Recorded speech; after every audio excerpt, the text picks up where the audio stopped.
Keranten long panampi sampun duka paripurna Sriat Mojo temate sekalian.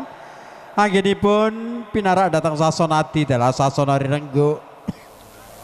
Candhaipun arsa kakanthi jengkar saking sasana palenggahan kadheraken jroning gantos busana. Sagung para rawuh para lenggah saklengkung datang para punden tumuli candhaipun ingkang arsa Sriat Mojo temate sekalian. Enggal kakanthi jengkar saking sasana palenggahan kadheraken manjing jroning sasana busana.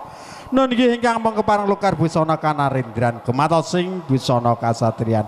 Sinareng jengkaring Sriat Mojo temate sekalian. Nun inggih sinaosa mangkono eling-eling Sriat Mojo temate sarimbit pantes lamun sinebat jan malipat perawat tamat mboten mokal pirsa kemlawin asta kusuba manggala arsa jengkar saking sasana. Nuwun.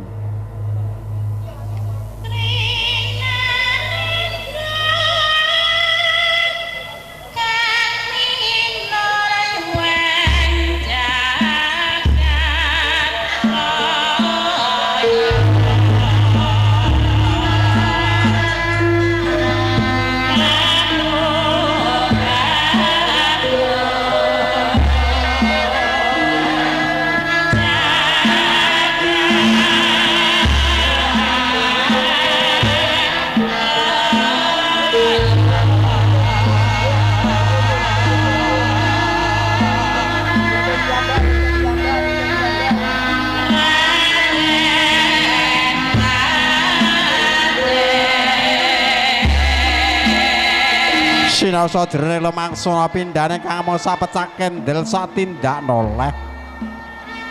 Ing estamong tansah memuji wonten ing arsa dalem Gusti Kang Morbeh dumadi. Nanging punika warnane kang sinebat Suba Manggala. Ya Manggala Suba. Suba ingkang mangkurdi sae Manggala ateges tiyang ingkang sae. Mboten maka lamun bagus saipul kang wis pinilih pinangka pangarsaning lampah.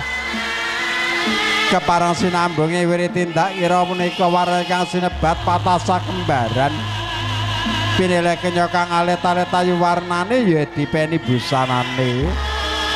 Sinaosa anggenipun lemampah ingkang amung pindha sinambi kegojekan trigal, tregel, datan saru lamun dinulu.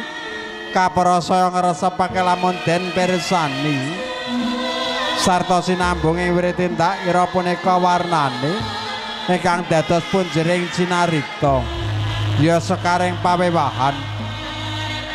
Sriat Mojo temate sekalian anggenipun lumangsa namung tansah kekandhan asta pindha gula ingkang kemepir wonten ing pulut prasasa datan renggang sinasa sarikma pinara sastra sarta kadheraken putri kang pindhodo mas Dela Pratewa Manggala Talang Pati ya satriya kembar.